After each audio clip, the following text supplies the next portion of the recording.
Palantir is one of those stocks that never walks into a room quietly. It shows up in a suit, carrying a trophy, a spreadsheet, and a stack of arguments. On one side, the company just posted a monster quarter. Revenue jumped 85% year over year, and that was driven by strong demand for its AI platform across both commercial and government customers. On the other side, the stock has been under pressure, with the regulators in the UK asking awkward questions about NHS data access, and the chart looks like it got into a disagreement with Gravity.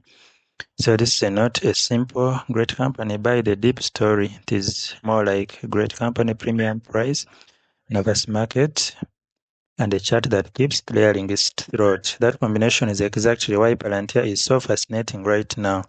It is a business that keeps proving it can grow at an absurd rate, but the stock price keeps asking whether the good news is already wearing a crown and sitting on the throne.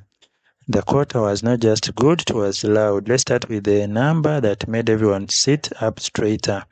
Palantir said first quarter revenue rose 85%, and Reuters reported that growth came from a strong demand in both US and government and the commercial segments, and the company's own investor materials showed US commercial revenue up by 133% year over year to 595 million, and US government revenue up 84%, and that's not steady progress. That is, the engine is revving so hard you can feel the floor vibrate. The best way to explain that kind of quarter is to imagine a restaurant that suddenly has lines out the door, corporate catering contract in the back, and 3 food critics at the same table, all ordering seconds. That is Palantir right now. Its AI platform is no longer just a shiny pitch deck. It is a product that appears to be pulling in demand from both sides of the business. Government agencies want secure mission-critical software, and companies that want AI tools that can actually plug into real operations instead of just sounding smart in a keynote. Reuters specifically described the US commercial business as enterprise AI platform that helps corporations integrate data and automate decisions, while government side serves defense and intelligence agencies. And there is more under the hood than just revenue. The company also said customer counts increased, with the total customer count up 31% year over year, and US commercial customer count up 34% year over year in the investor desk. Now, why the guidance matters almost as much as the revenue. Investors love a hot quarter, but what they really crave is evidence that the next one will not fall off a cliff. That's why Palantir's raised full year guidance mattered so much, and the company lifted fiscal 2026 revenue guidance to 7.66 billion, up from the prior range of 7.18 to 7.20 billion. That's a big rise, and it tells the market that management is seeing demand that is not fading after the fireworks. Also, Reuters also noted that Palantir forecasts second quarter revenue of 1.797 billion to 1.801 billion, which came in above analysts' expectations. Now, that's the part where the bulls start gleaming.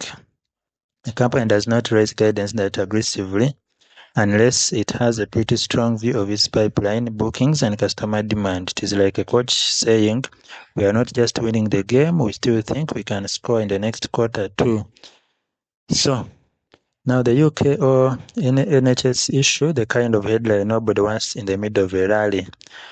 Then there is the UK scrutiny, which is the sort of thing that makes a clean earnings story get a little mud on its shoes. Reuters and FT reported that NHS England was allowing external staff, including contractors from Palantir, broad access to identifiable patient data through the National Data Integration Tenant, a tagging system within the Federated Data Platform. The concern is not just someone can look at the data. The concern is the phrase unlimited access and optic of non-HSS staff getting an admin-style role over sensitive information before pseudo-anonymization.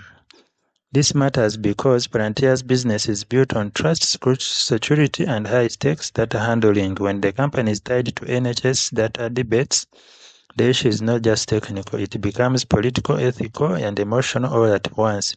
That's a very difficult mix for any software company. It is the corporate equivalent of trying to eat soup while everyone is watching you to make sure you do not spill. The FT reported that critics raised concerns over privacy and public trust, while NHS England said controls, audits, and government security clearance would remain in place. Palantir, for its part, said it acts as a data processor under NHS instructions. This is why this story can matter to the stock even if the core business is thriving. Regulatory scrutiny does not always change the numbers immediately, but it can change the mood. And in a stock like Palantir, mood is not a side dish, it is part of the main course. Now, institutional investors are sending mixed signals, which is never boring. Now, if you're enjoying the video so far, please like, share, and subscribe. And if you want more like this, please comment more so that I know. Now, let's talk about the money people who hold massive positions and decide whether the party stays open. The institutional picture is mixed. Market Beat reported that New Age Wealth LLC increased its Palantir position by 46.8% in the fourth quarter, adding 18,581 shares to reach 58,273 shares, valued at 10.36 million. That is the kind of move that says we still like the story enough to add fuel. At the same time, MarketBeat reported that Swiss Life Asset Management Limited cut its stake by 18.8% in the fourth quarter, selling 161.08 shares and leaving it with 254 shares, valued at about 123.9 million. That says we are not exiting the building, but we are definitely checking the exits. In other words, institutions are not all moving in one direction. Some are still leaning in, some are trimming.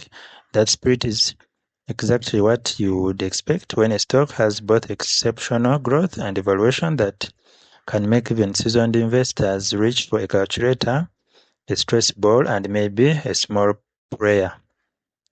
Mixed institutional activity is not a death sentence. It is a signal that the market is divided. Some investors see Palantir as one of the most important AI platforms in the world. Others see a company whose business is excellent but whose stock price already assumes a lot of future glory. Both sides can be right at the same time. That is the wonderful chaos of public markets. Everyone gets a vote and nobody gets peace. And technically, the stock has been under sustained bearish pressure, and the latest financial quote shows Palantir at around 130, and tip ranks technical page shows the 100-day simple moving average at 158.71 and the 200-day simple moving average at 164.23, both well above the current area, while MACD is negative at negative 2.43, and that's the kind of setup traders usually call the trend is still pointing down, and the chart is not exactly sending flowers. That does not mean the stock can never bounce. It just means the burden of proof is on the bulls. If buyers want to argue for a near-term reversal, they need to reclaim key levels and show that the selling pressure is exhausting itself. Otherwise, the stock can keep drifting lower the way a shopping cart rolls downhill with one broken wheel. In the technical setup, a move back above 139.49 would open the door to a short-term push towards 140.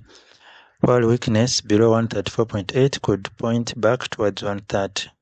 And that's a very tight battlefield, and tight battlefields tend to create very dramatic headlines. What do you think about the stock today? Let me know your thoughts, and please like, share, and subscribe. And please remember, God loves us and gave his only begotten Son to die for you and me, that we might have eternal life. Thank you.